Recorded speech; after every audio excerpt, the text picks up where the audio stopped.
welcome everyone to the Conservatism Across Nations event. This program is organized by Fax from Norway and Fúzió from Hungary. I have a quick question. Is everything working in order, and can we go on? Just write in the chat real quick. Okay, everything is fine, amazing. So our goal with this program is to analyze the place of conservatism in the international sphere, and also to connect young conservatives across Europe.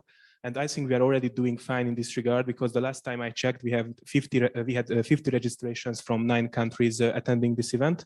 So we have a truly international event here. Yes, and we also hope that we can continue this cooperation in the future. So at the first part of the event, we will have a panel discussion between 2 conservative intellectuals, and after that you will be able to share your thoughts with other conservative students across Europe in breakout rooms. So please don't just log off after the panel discussion.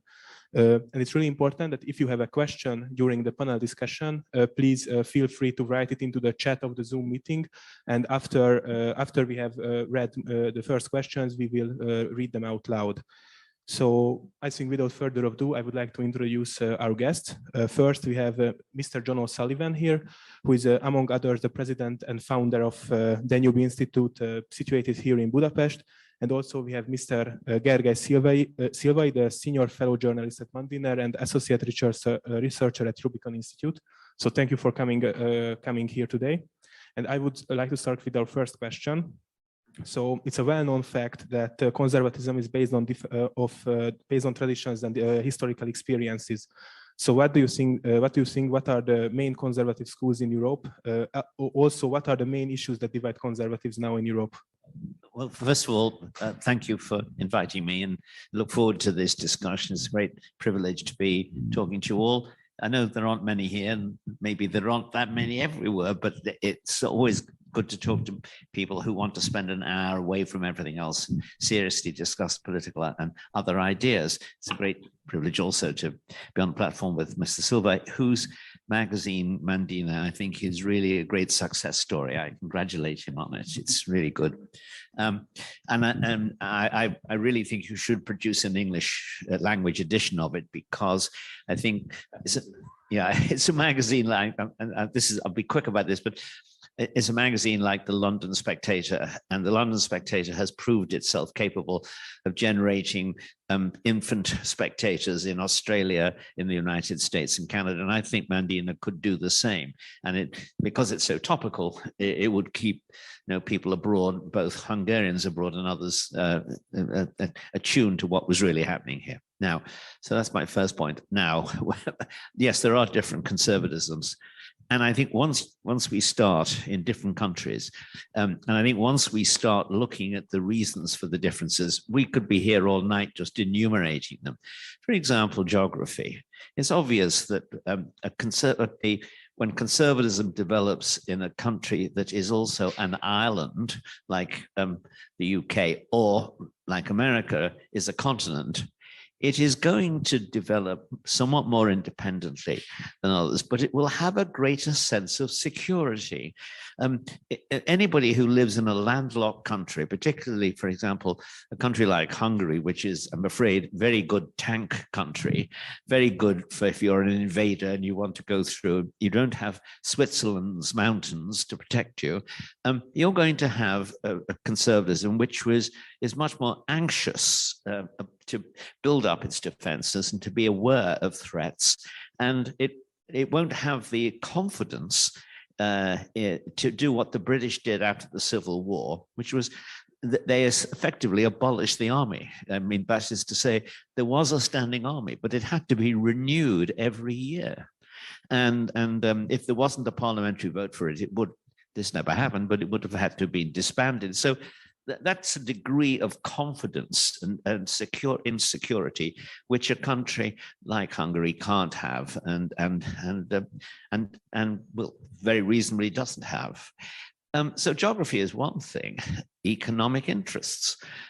If you're a country which lives by trade, which is commercial, which again Britain is and has been for all its existence, you're going to be much more relaxed and liberal. If you look at towns and cities which are on rivers or which are ports, because they are dealing all the time throughout their existence with people from other countries, with trading goods, receiving new ideas, they are always much more relaxed and liberal than the surrounding countryside, which is more conservative because, in a sense, less is happening there to disturb the ideas of the people who live in fairly unchanging, stable rural areas.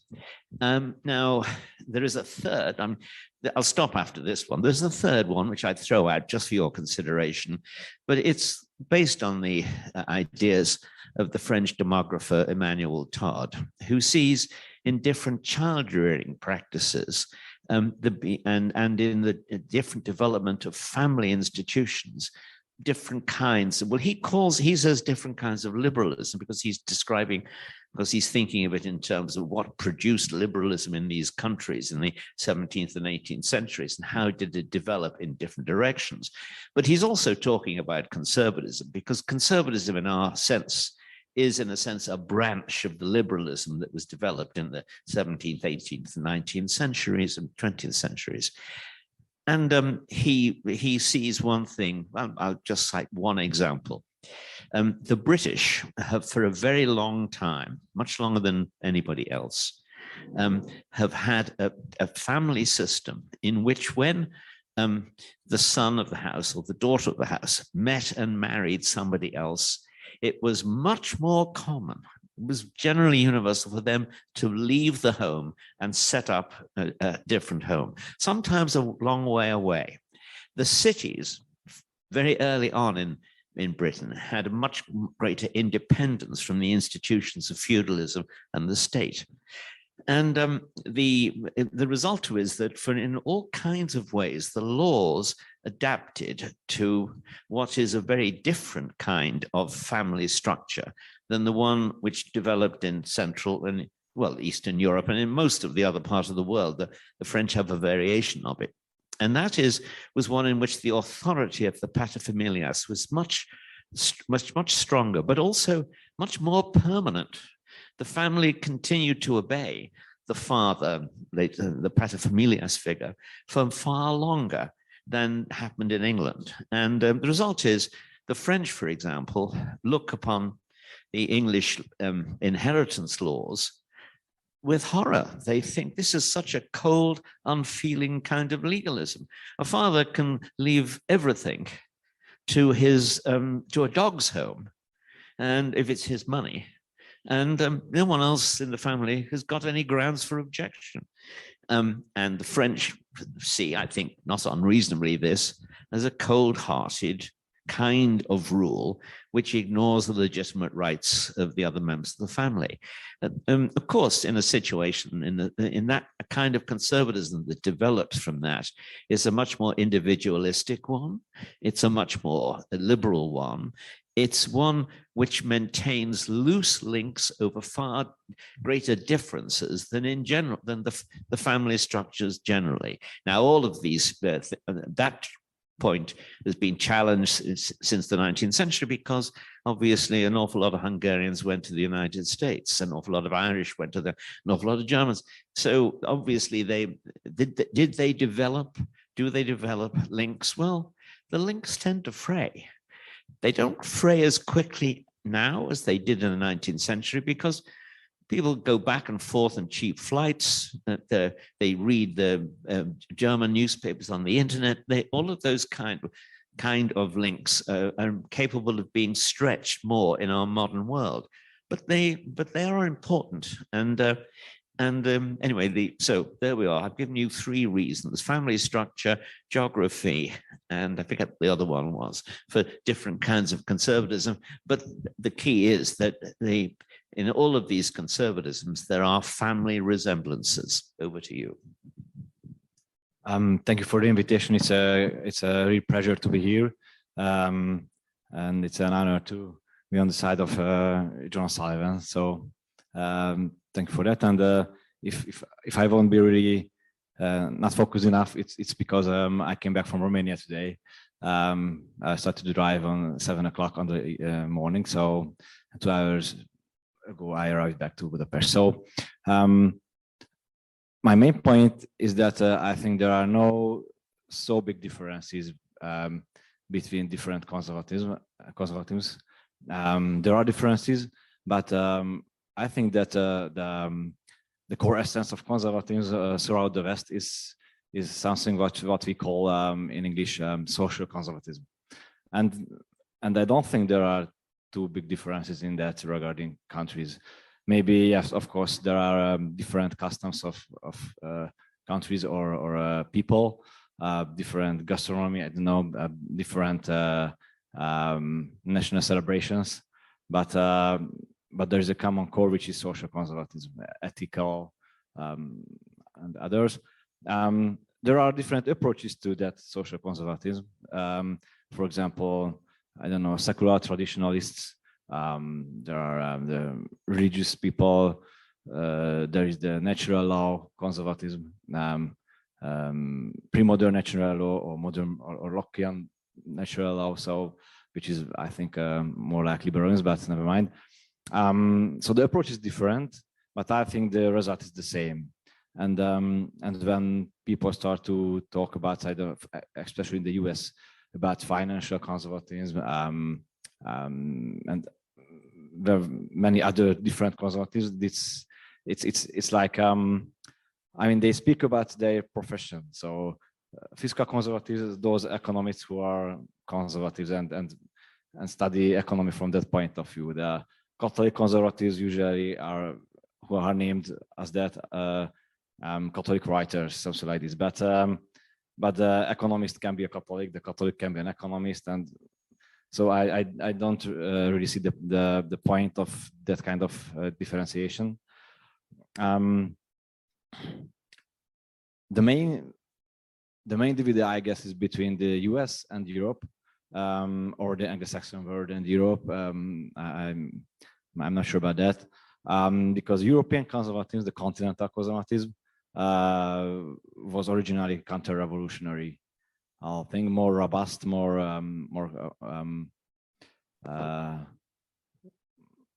like a little bit more militarian, let's say, something like this.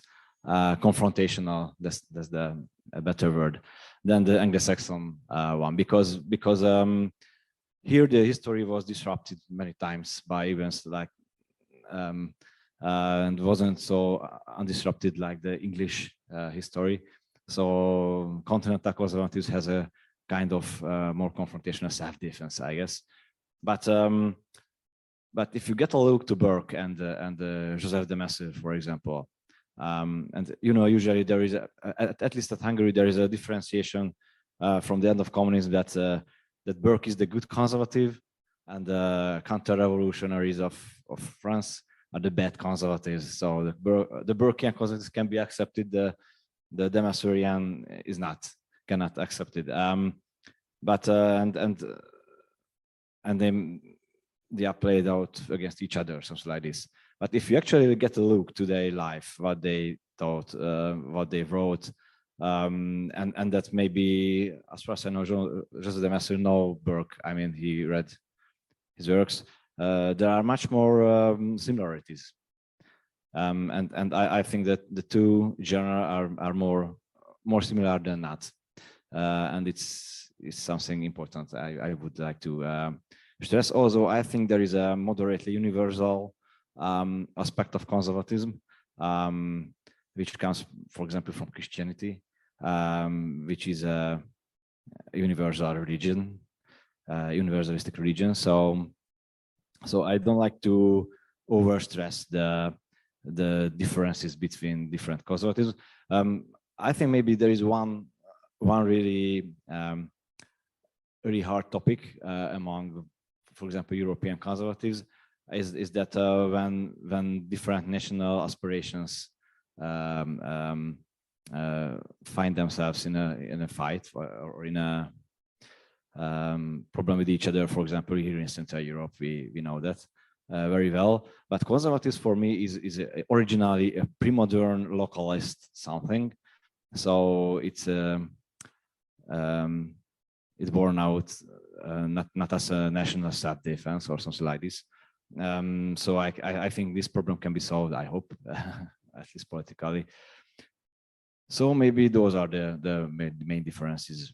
There is one kind of conservatism which I do not consider to be conservative. This is American neoconservatives today, not the old ones, but that today I guess it's something empty.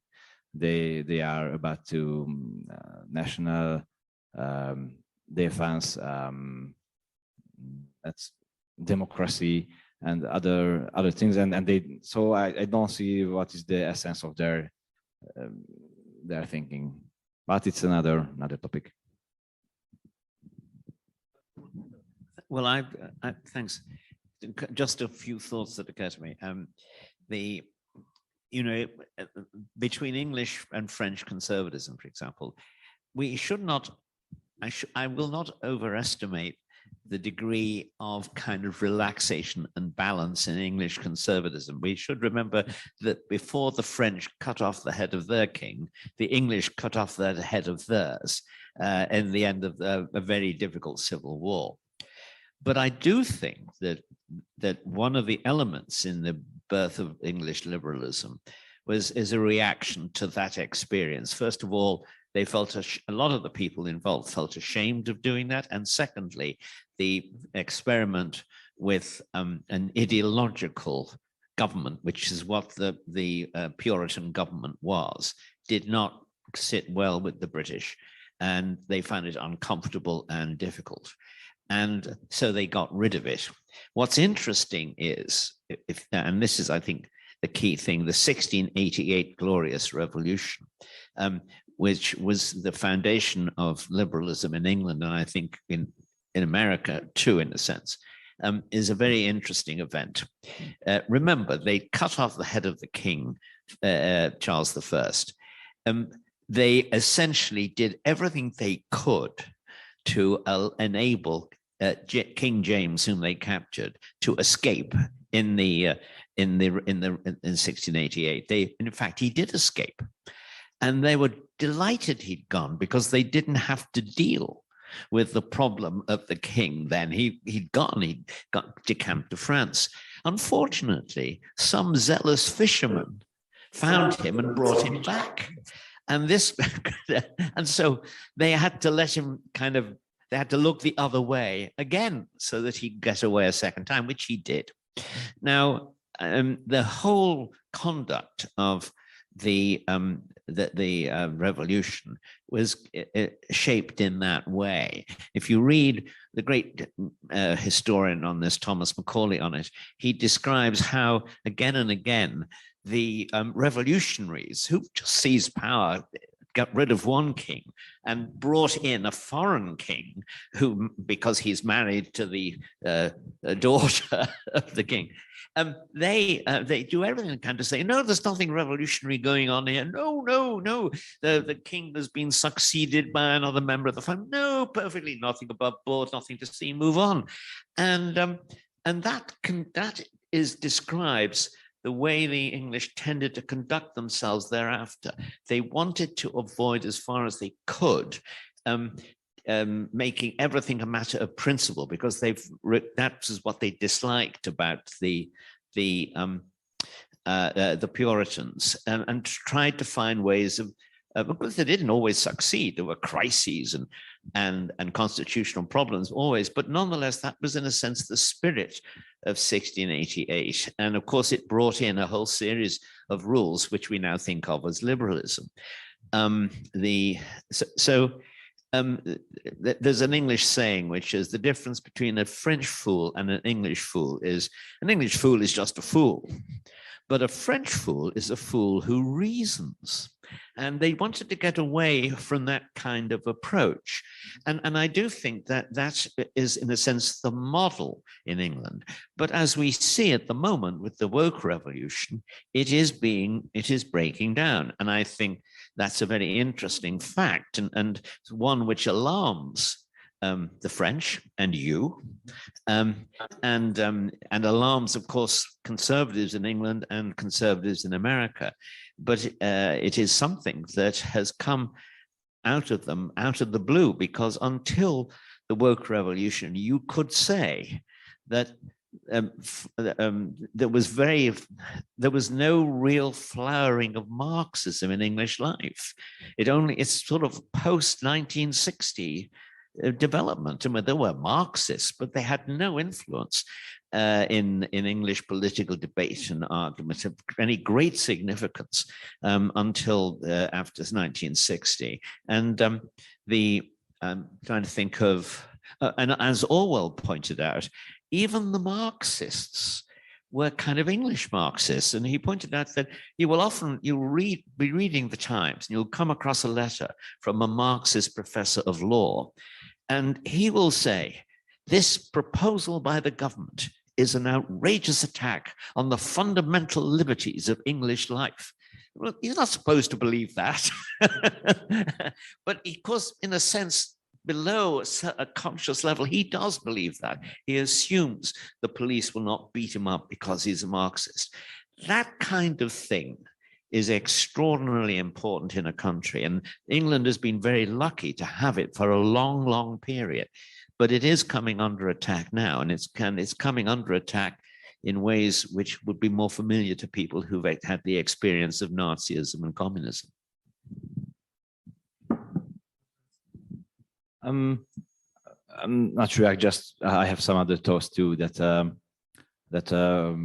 example, there are main differences, I guess, between different conservatives on economy and capitalism. Maybe I can give you an example that the Hungarian government or the Hungarian conservatism is more etatist than the Anglo-Saxon version, although it is capitalist, I think. So it's moderately etatist. Capitalist conservatism today, but the origins of the Hungarian conservatism back in the end of the 18th and the beginning of the 19th century, it was also more etatist than the English. If you read those first Hungarian conservative writers, they assigned a little bit bigger role to the state than the English, and they say that the laissez-faire capitalism is something liberal thing. But on another hand, the national liberalism, which was the main, the dominant force of politics in the second part of the 19th century, and it modernized the country, and it was a national liberalism. It has become also the part of the Hungarian, let's say, right-wing or conservative tradition, Ferenc Deák and others. So from this point of view, there is also an old school liberal fusion in Hungarian conservatism. But it's still true that when you argue with Republicans from the US, it's usually you find a common ground on social conservatism if they are not libertarians. it is harder with libertarians.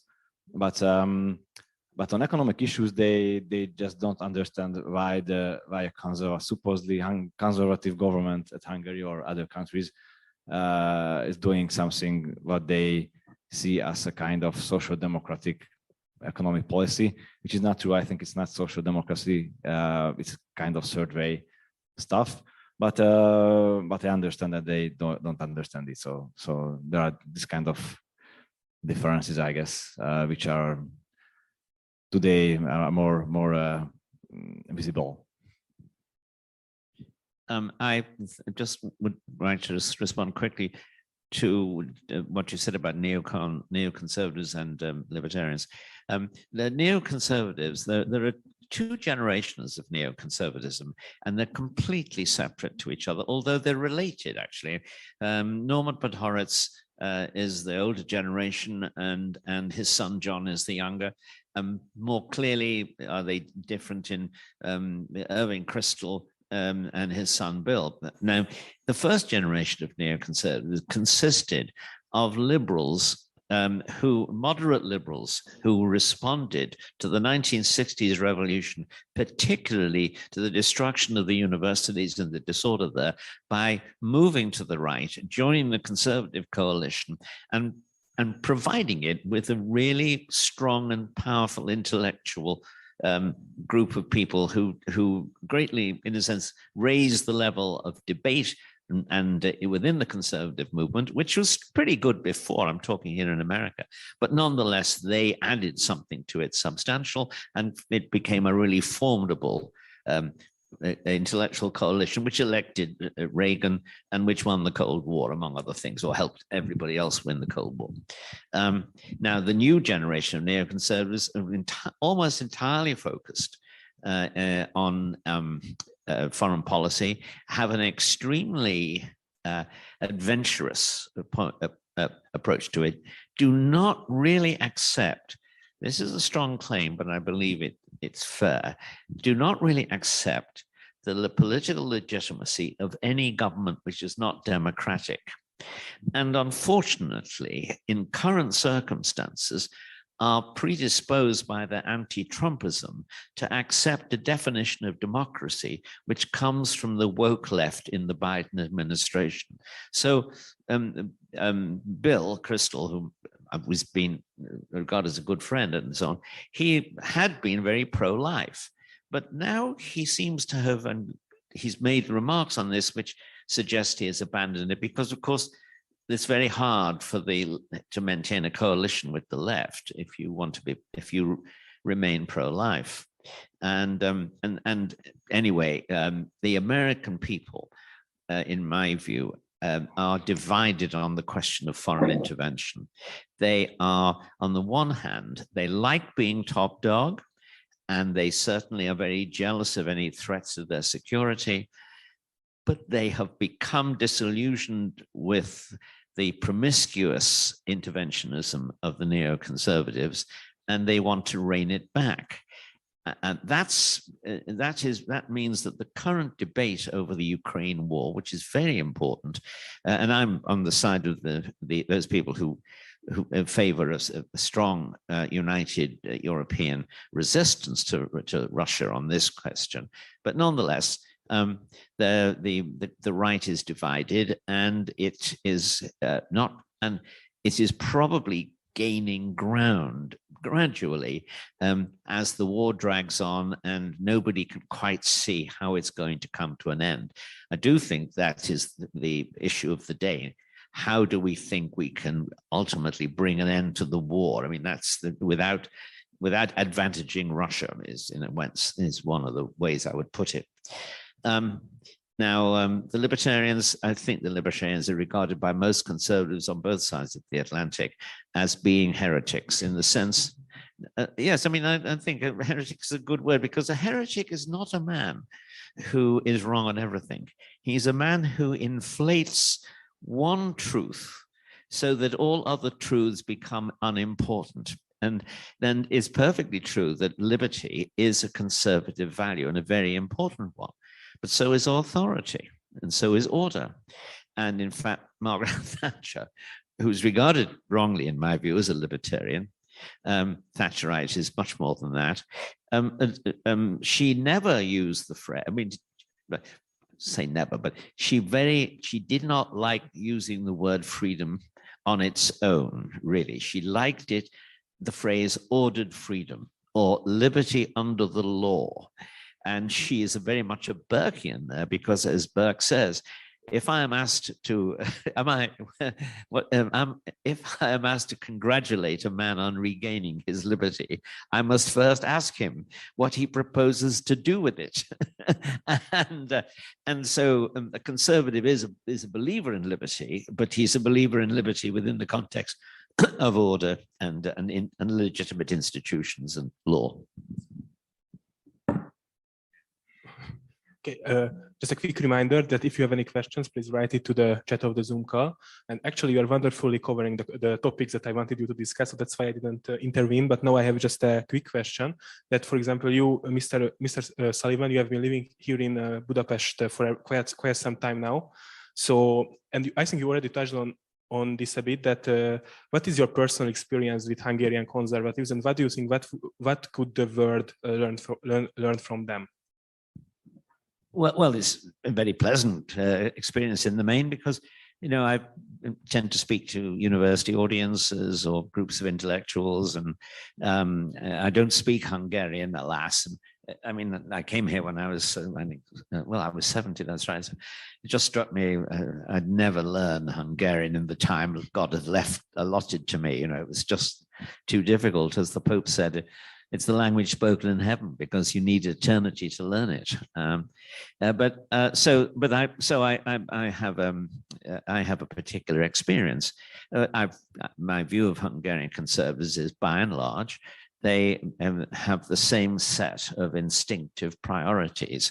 I think that, for example, do they believe in a strong government? Yes, but they don't believe, but very often people demanding more government are confusing an extensive, weak government, which is not to work out exactly what it wants to do and just grows and grows, with a strong government of a limited character. And I think that I think people see that. I mean, the government is probably more statist than I personally would like. I once had the opportunity to talk to the Prime Minister on this, and I said to him that the problem with a government which gets too involved in, for example, let's say it owns an airline. But as the saying goes, if the government owns an airline, it's the airline that owns the government, because they will want to prop it up, whatever happens. Its interests and those of the airline become coterminous with each other, and you don't have it discourages new airlines. For example, if it had Malev still, it'd be trying to push push Wizz Air out of the way. So yes, I think there are differences, but love of country, on the one hand, unites all conservatives, I think. Secondly, a realization that love of country and love of the state and society are not the same thing. And we conservatives tend to respect organic institutions and in civil society, and not by the way, civil society is very important for conservatives.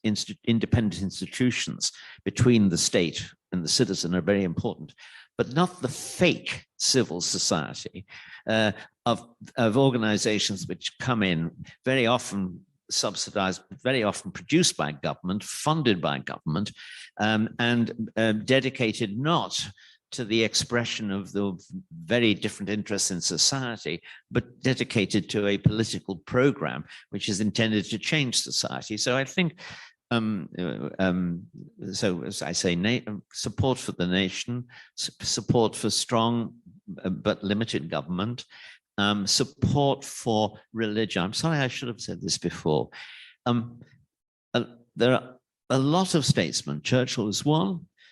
Lord Melbourne, another, said, Melbourne was once asked, was he a pillar of the church? And he said, no, I'm a bulwark of the church. I support it from outside. In other words, even those conservatives who are not believers tend to see religion as an important element in society, promoting stability and good and decent behavior. And good and decent behavior instilled by religion and religious upbringing is a very, very important element of a secure state, of a crime-free country. I'll just end up by quoting the Shah of Iran. He was once asked why didn't he govern like the kings of Sweden, and he said, I will be like the kings of Sweden when my subjects behave like Swedes. And of course, that wasn't the case with the Iranians. Is this working? Sorry, is this working? Yes. Okay, so the question is, what could conservatives in the world learn for conservatives in Hungary? But I actually want to add for you, the question is, what is your experience as a Hungarian conservative? What is your experience with other conservatives from other countries? And what do you think, what could us learn from them? Before I answer the question, I have to note that the biggest civic association at Hungary, or NGO, is the fishing association. They have the biggest membership, and maybe the second is the Scouts. So, and both are non-political organizations, NPOs, let's say. But yeah, Hungarian conservatives and others. Maybe I have the biggest experience with the Americans because I specialize partly on the U.S. The southern states history and U.S. politics, which is a very different thing from the conservatism from the continental conservatism. But there are two there. I don't know, natural law conservatives or who like to argue. They are not anti-intellectuals, let's say, or anti-rationalists.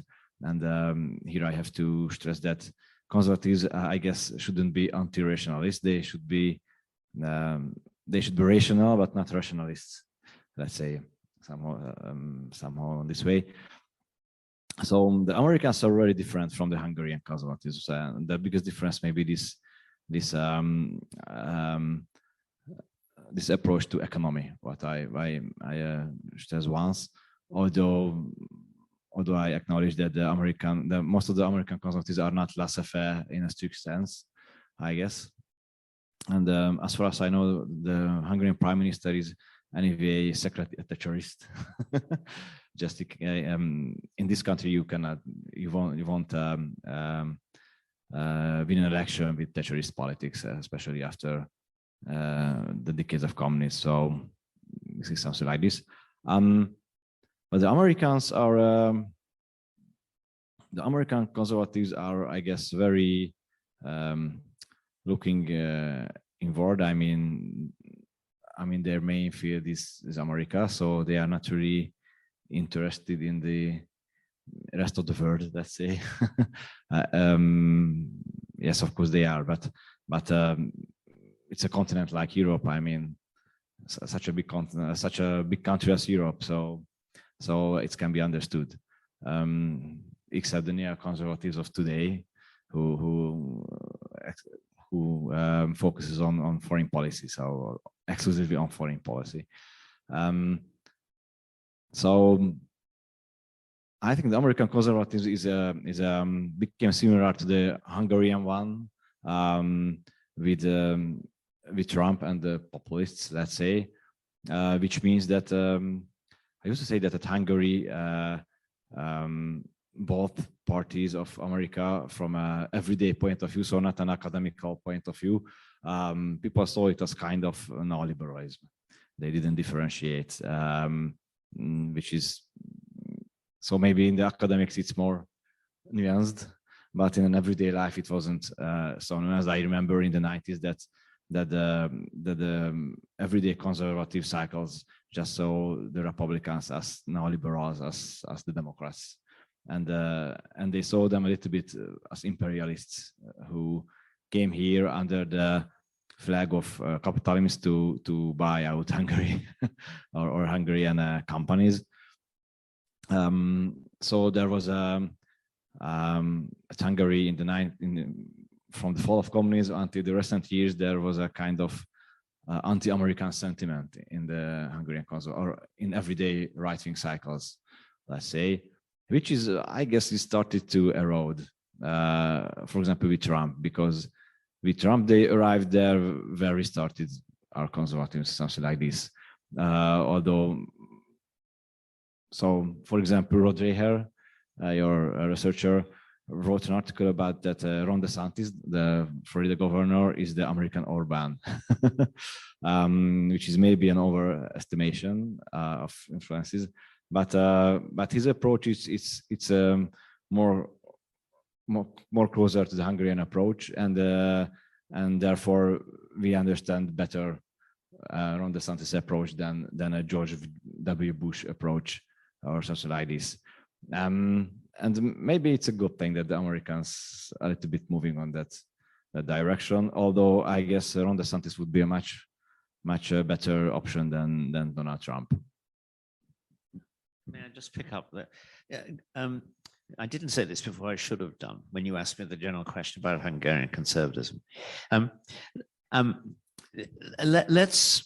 think the differences between Anglo-American conservatism and the Hungarian and European, Central European conservatives are exaggerated, but there is something in them. And in one case, and in two cases, I think we have to learn from your insights. And that, I would say, I'm a great believer in the free market economy. It's much the most efficient way of doing, carrying out economics in the way that benefits most people most of the time. I do not apologize, as some conservatives have been doing, for the changes of the 80s and 90s, which lifted between 1 and 2 billion people in Asia out of grinding poverty and brought them into the middle class, creating demand for the goods that we produce as well. I'm sure that there were errors made in that in that approach, but nonetheless, it was very important. And we shouldn't forget that, and we shouldn't abandon the essential truths of economics, which are real laws like gravity, and if you defy them, you suffer. Now, having said that, politically, governments don't just do economic policy. They do something called political economy. They have to examine the impact of economic policies and economic trends on the society as a whole, and not simply on the GDP. The two ways in which this is important is in relation in Hungarian economic policy lately is family, and the other is work. Now, it is a bad thing for a country to run a set of policies that increases its GDP, but does so at the cost of reducing its economically active citizens to long-term joblessness. That's a bad thing. If you, the fact that you are keeping them from penury, the fact that you are giving them various forms of social assistance to stay alive, that's necessary, but we don't want them to simply sit on their sofas for the last 10 years of their working life watching videos, and they don't want it either. Although actually, if you're in those circumstances, you can't do much about it now. The Hungarian government has seen the importance of work, and therefore it's directed its policies to it's directed some of its policies to encouraging the strength of the family and and getting an improvement in the demographic situation. That's one thing. The second is, in the United States, business got used to the idea that it could make more money if it brought in low-wage immigration, and it paid off its more expensive American workers. And they're the people who, like the people on welfare in England, are sitting on their sofas watching videos.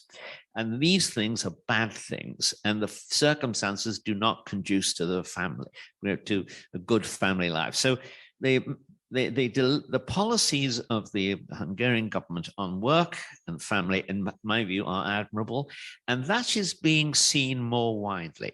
In fact, Tony Abbott, the former Prime Minister of Australia, he actually was even ahead of Viktor Orban in seeing this. He wrote a book called Battleground in about 2008, in which he said all of these things and developed a policy to do something about it. Well, for all kinds of unrelated reasons, he wasn't there anymore.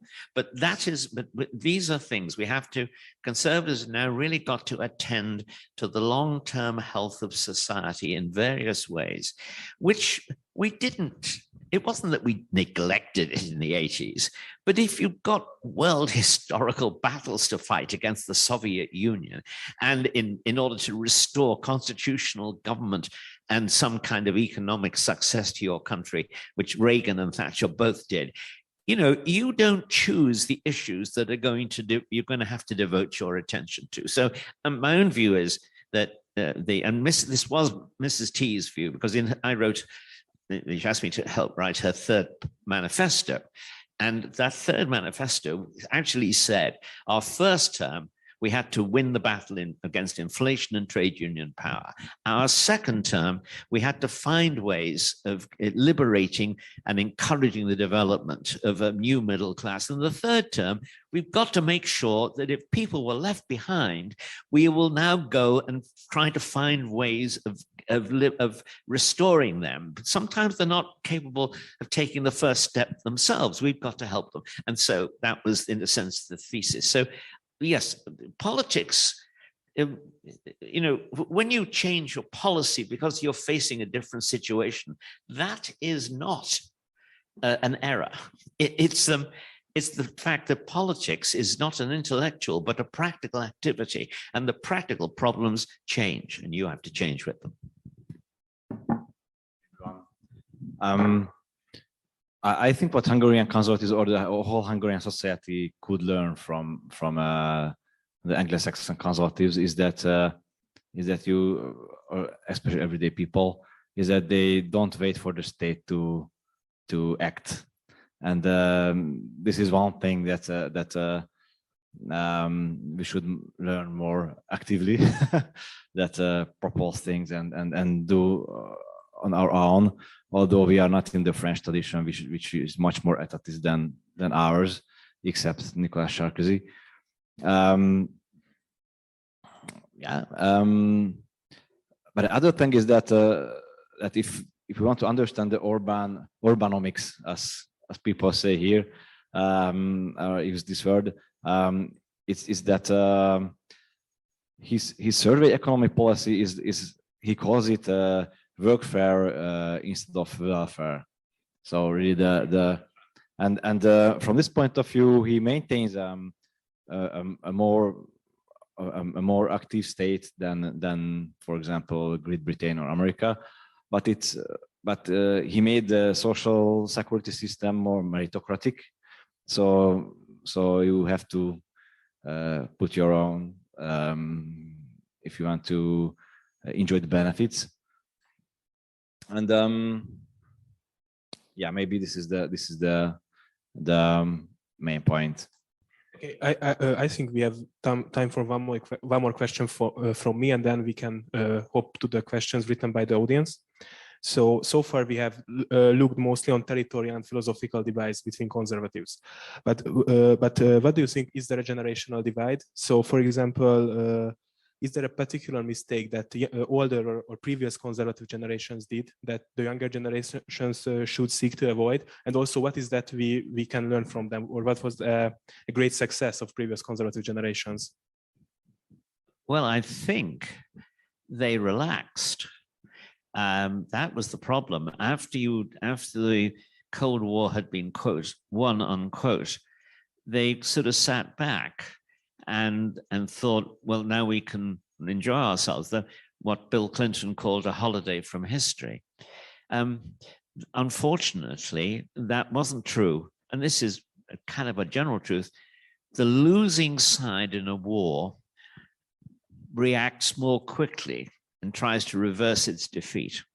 And even as early as the middle 90s, there were civil service and the left was moving to introduce changes in British society, which were very similar to American society as well.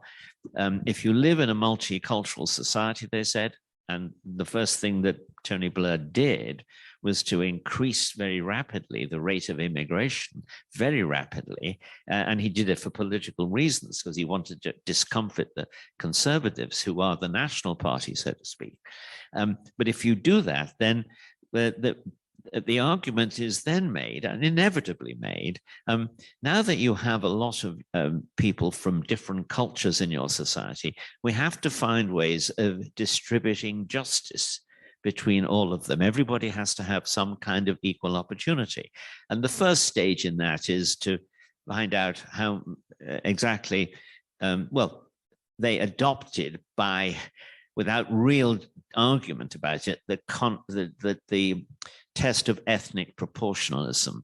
Are the number of minorities represented in this particular field, education, university, senior management, equal to the percentage of West Indians, Asians in the community, women too? And if they're not, then the assumption is made in American and British law that this is the result of discrimination.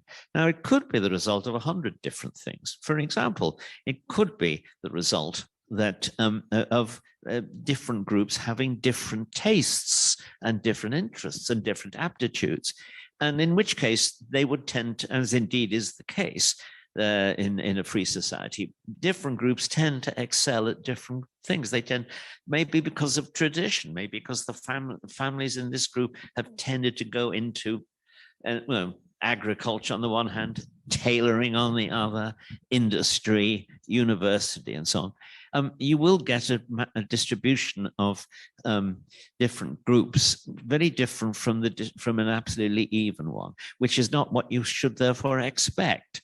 But the result of this now is that in fully fledged in the woke revolution, is that you have an attempt to turn society into a kind of prison in which the government knows where everybody is, what everybody should do, and tries to fit them into the slots that they think they should be in. This is increasingly kind of burdensome and tyrannical. And in a recent decision by Joe Biden to increase this in what he calls equity is really quite sinister in my view. In other words, society goes from being a group of individuals and families making their own decisions, pursuing their own ideas and values, and it becomes an army in which the senior officers determine who does what, where, and how. And as you would know if you've ever been in an army, the one thing you can be sure of is that if you are a qualified engineer, the army will not send you to do engineering. It just never happens. And so you will not only get tyrannical and burdensome government, you will get incompetent government. And because government is the be all and end all of that kind of society. And so you will have an ineffective society. So my answer is, this revolution occurred under our own noses. And those of us, and I was one actually, who tried to point out what was happening and what would happen if these trends continued, were more or less told not to be alarmist. We've won the Cold War. What are you worried about? Well, the answer is there's always something to worry about. So differences between conservative generations? From previous generations, but we stay. I don't see conservatives from that point of view. I mean, I don't know if it's a good thing to examine this one if there is no something obvious. So, for example, the only one real generational dividend is the between what John Szilvay mentioned, the first neocon generation, the second one. The first was a good one. The second somehow misled things. So in the wide history of conservative thinking, there are these kind of differences and maybe there are mistakes, but I don't see here and now at Hungary this kind of generational divide or mistakes. You know, at Hungary, I think for us the year zero is 99. I mean the regime change. So we count everything from that point of view nowadays. And the first generation of Hungarian conservatives after the fall of communism are still around us. So András Lánci, Ferenc Horkheimer, and others who maybe they also don't. So they have their own differences. These people, because one of them is Straussian, András Lánci, Ferenc is a Burkean, and I could count them, all of them. But what they did is that they restarted conservative thinking at Hungary after the fall of communism in a dominant and hostile post-communist academical surrounding. So they were really, from this point of view, they were really brave people, and we should appreciate that. And if they did mistakes, which and anything does not come in my mind. So if they did mistakes, it's what they did is better than this mistake. So we should forget it, and we should build on their own works around. So thank you. Thank you very much. So now I would like to open the floor for. So now thank you. So now I would like to open the floor for questions from the participants. It's working. So I will.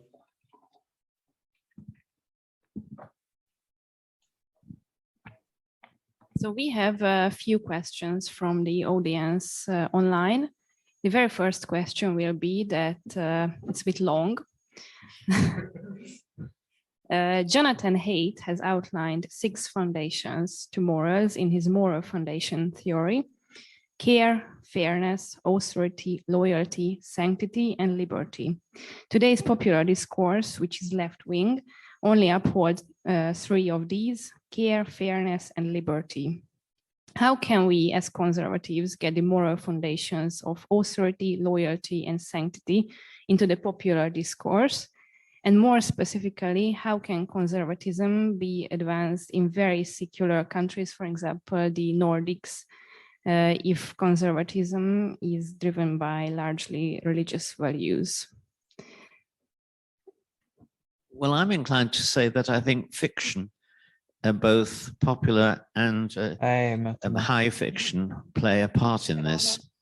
I think if one attends in any degree to the theatre, the plays of Shakespeare are full of education on this. You can't go to a play like Macbeth or Coriolanus or King Lear without coming away with an understanding of, and certainly the plays about the wars that England was engaged in, obviously Henry V. You go away with a very clear understanding of such questions as authority and loyalty, and their opposites, treason and betrayal. They give a very accurate picture of human nature. It is refracted, of course, through wonderful language, but and I know a lot of modern theatre directors would find Shakespearean language to be an obstacle, but I think that is simply they haven't been to enough Shakespeare plays, and they shouldn't be allowed to be theatre directors till they've seen every single one of them. But yeah, so that's one thing. But I would also say, oh, by the way, look at the list of books that the lunatics who are running the British official strategy of prevent against terrorism listed as likely to be signs of right-wing extremism. Well, it's a wonderful reading list. I advise you to go out and get all of the books right away. but one of them, for example, was The Four Feathers, the 1939 movie in which an officer resigns from his commission rather than go to fight in a war, is despised by his colleagues, realizes that his reasons for doing so were a disguise for his own cowardice, goes into the battle area, disguises himself, and then frees his colleagues who've been captured from captivity. It's a terrific film, but it's a popular movie. And but at the same time, it's about important questions. And indeed, there is a speech given to the heroine, which is the clearest and exposition of what I would call the Tory theory of society, in which she says, look, some people are born free, but we are born into a tradition, and either we act in a way that fulfills the demands of that tradition, or we don't. And if we don't, we will bring shame and disgrace to our family and friends. Now, I think that that's a limited kind of argument. You can't take that too far, but it's a very true argument in context. And it's a very powerful moment in this in the screenplay. Now there are a lot of other things in they're all the books that they tried to ban and the films that they tried to discourage were excellent. And I would say that if we want to convey to people, then we have to have playwrights who have talent and persistence, because that's what you need in the theatre, and who have, so to speak, our views, and have views which prefer courage, loyalty, patriotism to cowardice, treason, and disloyalty, and they are powerful themes, and you're far more likely to make people think again by conveying this in a dramatic or in dramatic circumstances than by making an argument in I'm afraid, the magazines we both write for. So and that's what I would be most interested in persuading young people who are conservatives to do. And as I say, it certainly worries the lunatics who run Prevent, and that has to be a good thing. Maybe if I can answer too, maybe there is another common ground for every conservatism, and this is Saint Augustine. I guess every conservative comes directly or indirectly somehow from Saint Augustine, and it means that that every conservative is the politics of imperfection, as Anthony Quinton wrote in his small but great book, which is about the English tradition. But it's a very good book, I guess. And what it means that even the secular conservatism is an Augustinian one. So you don't have to be religious to be conservative from that point of view. And I'm sure that many conservatives are not religious people. I guess if you're conservative, you have to respect religion. So you cannot be anti-religious or anti-church, but you don't have to be religious. So if the question is how conservatives can be, how in secular countries conservatism can be helped, my answer is that read Anthony Quinton, and this is secular conservatism, which comes from St. Augustine. So I think it's easier than they think who has it. Second, authority. I guess there are authority everywhere around us, even if liberals does not acknowledge it. They have their own authorities which are really untouchable, and we have some kind of pseudo-religious authorities too. I can list you two. First is science, the second is democracy. Both of them are good things, but now they are kind of pseudo-religious stuff today, I guess. And our liberal friends, or not friends, you know, they adore science and democracy on a way as what people used to be religious. So this is authority, although I said something impersonal, but they have their personal authorities too. I don't know, scientists who they really like and others. So you have to point it out. This is the first. Second, you have to speak about authority sometimes, not every time, because it's, you cannot bring back authority. I mean, how it works in the society as an institution by simply talking about that. It's usually, I think the conservatives can do this mistake, or even here at Hungary, that we like to speak about something we want to bring back in everyday life, but it's not enough to speak about that. It's important, but not enough. But here we have an active government, so we are allowed to only just speak. But in those countries where conservatives are not dominant force in government or in society, they should somehow not just speak about things doing also is important. Thank you. So the next question will be from Pontus from Sweden. He asked that conservatism is more reactive than active in general. And what way should you act if you want to get the upper hand against the more progressive forces who wants to change everything in society? Thank you. Well, I mean, I think one does it by argument, debate. First of all, if we have faith in our own ideas, we will expect that progressive ideas will produce bad results. And in fact, that is the case. I'm just reading today in the newspapers, for example, about what's happening in Argentina. I mean, Argentina is a country which since the mid-40s has had the bad fortune to have pretty bad governments. But there have been periods, and one of them was after they lost the Falklands War, in which for about 10 years they had reasonably good governments. And because it's a rich country full of talented people, the Argentinians started to prosper. And then the Christina Kirchner and her husband won elections, and they've been the dominant couple a bit as the Perons were 40 years before.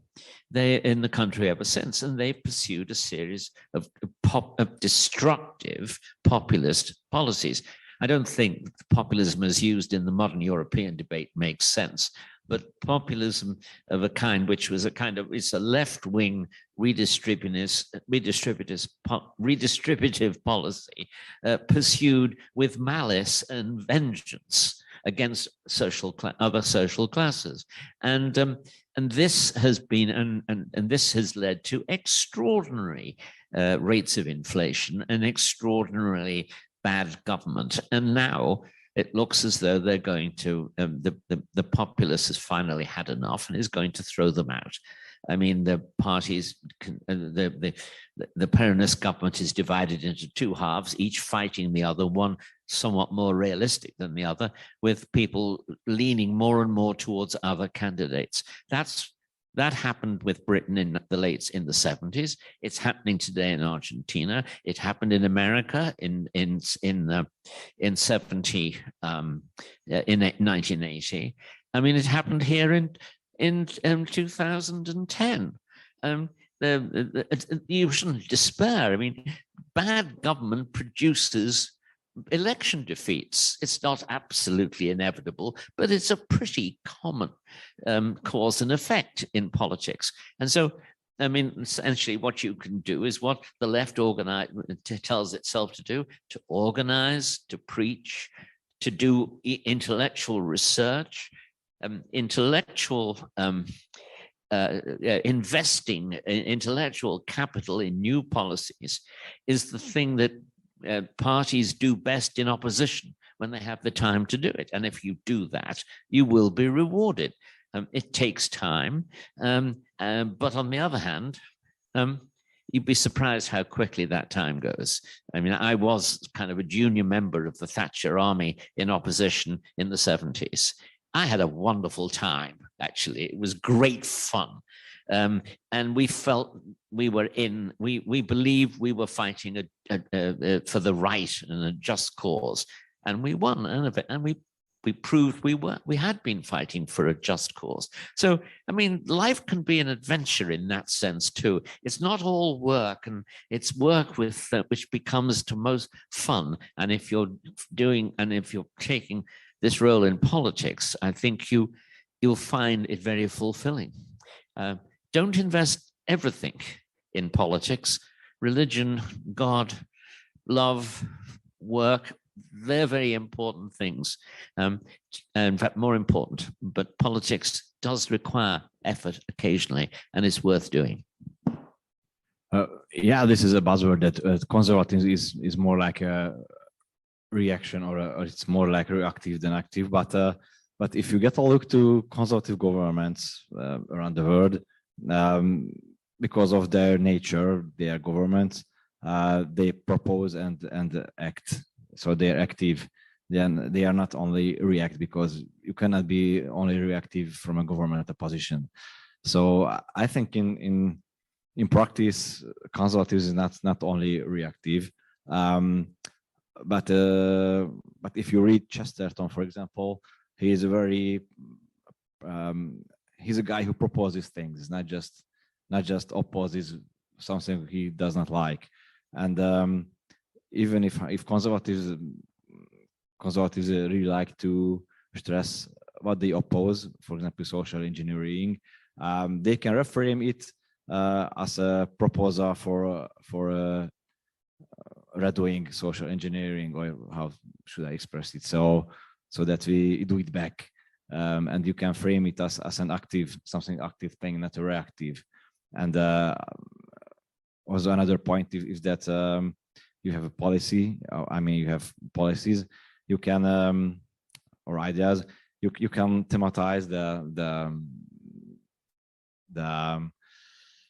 public speech, or the public debate, that you come up with ideas which the other side does not come up with, and you don't have to every time.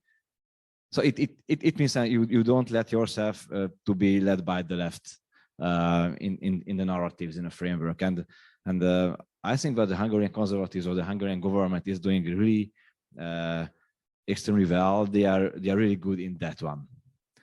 So the Hungarian government and the conservatives are really active. They are not only reactive, and they thematize the Hungarian public life. So they are not just react to the left's stuff, but the left has to be every time has to react to the right's propositions and everything else. And Viktor Orbán is really good in that one, and his party. Thank you very much. Good evening, Mr. Sullivan, Mr. Szilvay. My question is regarding about the British Conservative Party. What do you think about the current state of the Conservative Party, and do you think that there is a real chance that the Labour Party will win the next general elections? Thank you. Yes.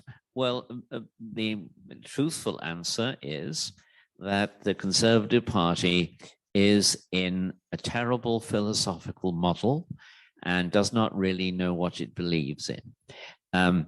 It had, I would say, it has a deep division, which initially begins with the decision by Harold Macmillan when he was Prime Minister to take Britain into the European Union, or EEC as it was then, and which in effect divided the leadership of the party from its rank and file, and created a kind of deep but unacknowledged wound.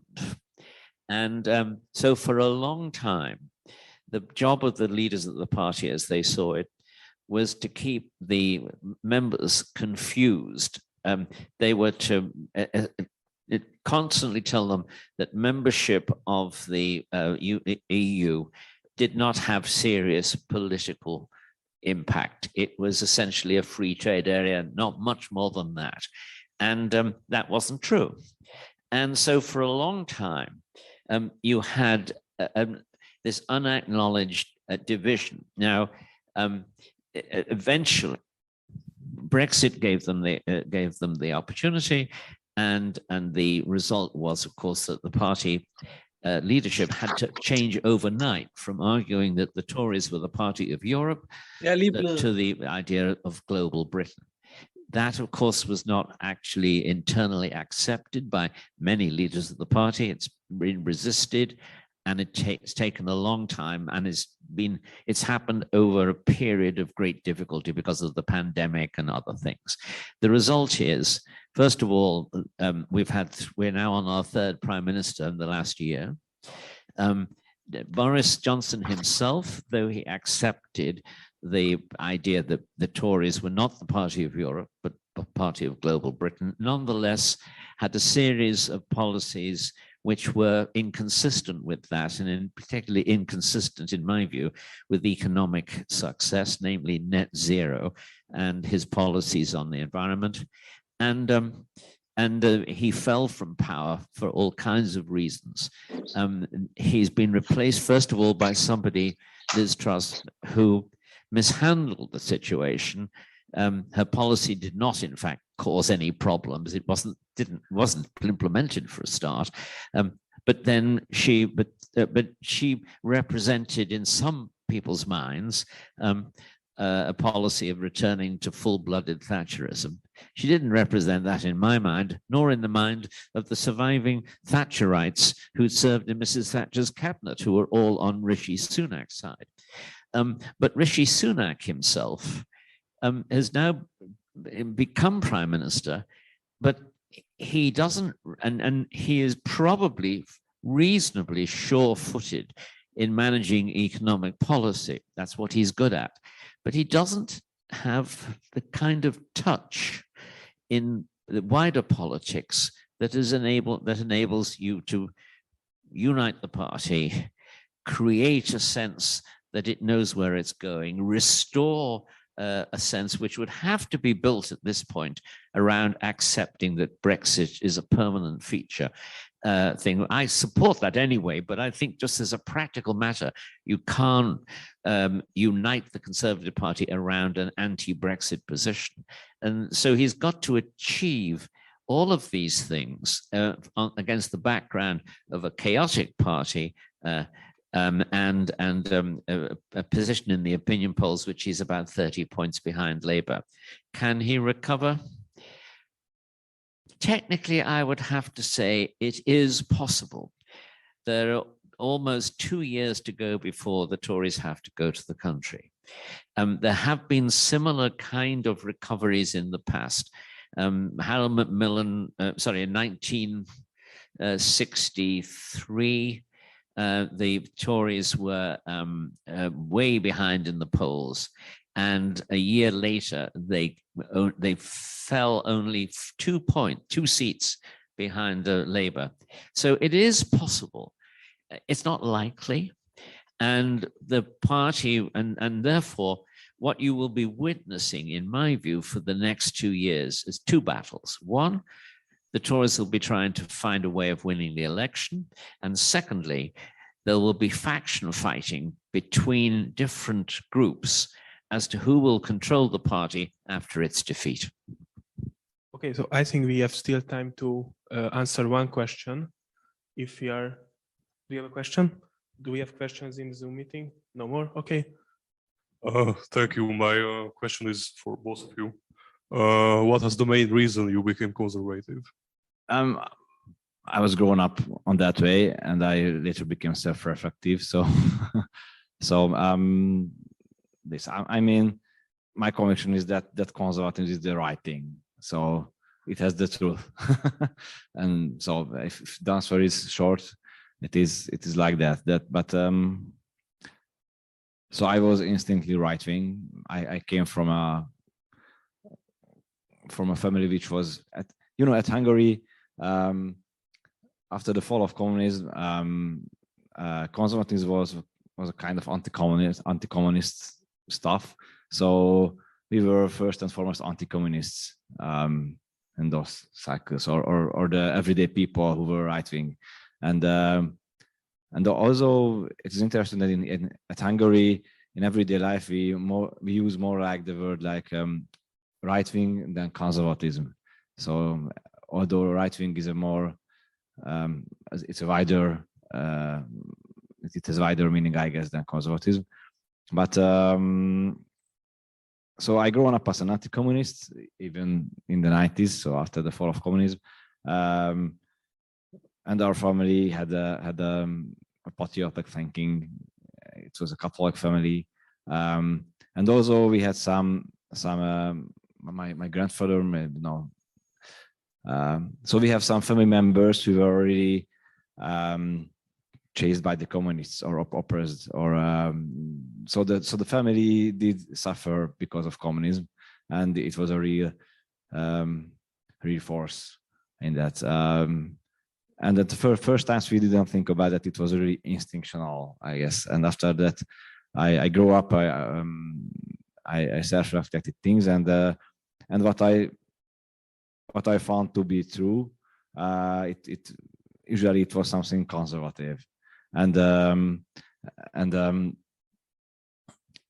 today I am a kind of journalist who is fighting culture of ours, let's say, because many times I think that the right-wingers or conservatives does not really argue on a good way many times, and I like to help them out with some arguments. Yeah, so that's why I became a conscious conservative, let's say.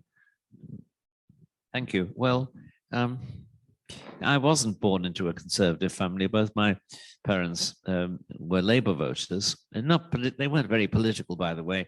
They were very intelligent people, but their interests were other things. And my father, partly in his career, which was successful, he started life as a cabin boy, 14, on a ship that went round their island of Ireland, supplying lighthouses with food and drink and so on. So I had, I didn't have any family reason to be a conservative.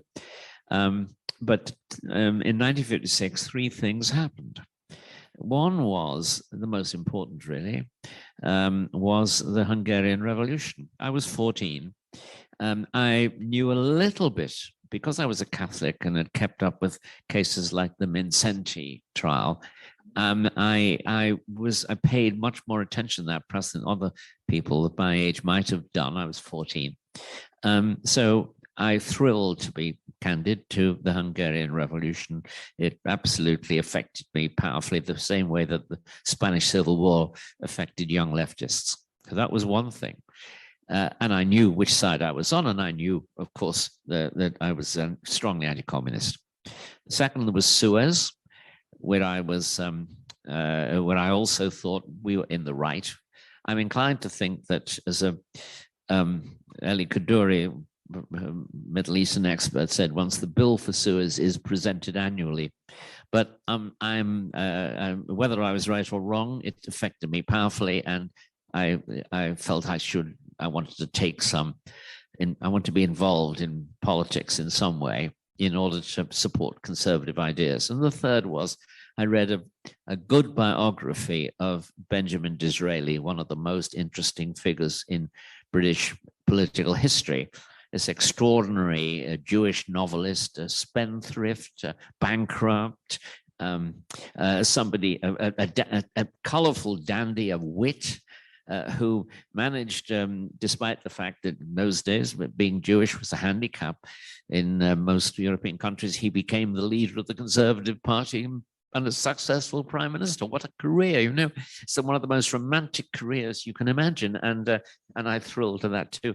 So with these three influences, the impact of the Hungarian Revolution, Suez, and Disraeli, I went along to join the Conservative Party. Well, I tried to join the Young Conservatives, but I was, in fact, a year too young. And the agent said to me, I think you're too young, son. And furthermore, I don't advise you to do this. I denied I was too. No, not at all. I'm not 15. And then he said, even so, I don't believe you, but even so, you don't want to get involved in politics. And he said, you know, it's an unpleasant business. You're young, chase girls, play cricket, have a good time. Well, I can't imagine a left-wing party apparatchik saying anything like that to a young person joining. And I'm proud of the Conservative Party that it has such people in its employ. But of course, at the time, I felt very indignant. He later became a good friend. So I pushed off for a year, play tennis actually, and not cricket. And then I joined a year later, and I was at that point on, I was on a kind of an express train to be involved in politics. And I ran for Parliament at one point and so on, and the rest of it. So I do actually, I praise my friend in the Tory party for trying to discourage me from joining, but at the same time, I'm glad politics and political interests have given me a very entertaining life. So I think that's we had time for this at this part of the event. So don't forget, soon we will start the breakout rooms. We will have like a few minutes here in Budapest to set everything up. So go have a drink or something like that. And in 2 or 3 minutes, we'll start the breakout rooms. I just said that because everybody starts to log off. So I would really like to thank our guests for being here. I think we had a truly amazing discussion. I think there were a lot of interesting things to hear now. A lot of good books and movies were recommended. So we are really thankful for that. We have a small presents for you. Thank you for spending your time with us. So thank you very much, and we will start the breakout rooms in a few minutes.